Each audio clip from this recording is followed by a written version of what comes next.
आजकल एग्जीबिशंस काफ़ी ट्रेंड में हो चुकी हैं इस्लामाबाद में ख़ास तौर पे, और एक ही छत के नीचे हर तरह की आपको ज्वेलरी मिल जाती है। जेम्स की जहाँ तक बात की जाए, यहाँ पे हर तरह का आपको स्टोन मिलता है।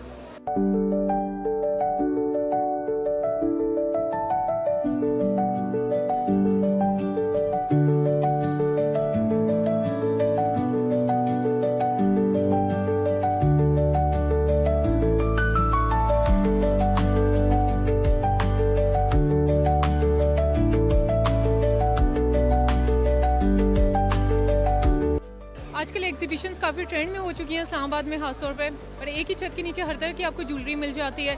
जेम्स की जहाँ तक बात की जाए, यहाँ पे हर तरह का आपको स्टोन मिलता है, और लोग बहुत खुश हो कि यहाँ पे आके बाय करते हैं, और जिनको पहचान होती है ख़ास तौर पे पूरे पाकिस्तान से यहाँ पे वेंडर्स आते हैं। गिलगित, सवात, जहाँ जो भी माइनिंग होती है जहाँ से भी, वो सारे वेंडर्स आते हैं, एक ही छत के नीचे होते हैं। क्लाइंट बहुत खुश होता है यहाँ पे आके कि एक ही जगह पे आपको हर तरह की ज्वेलरी मिल जाती है।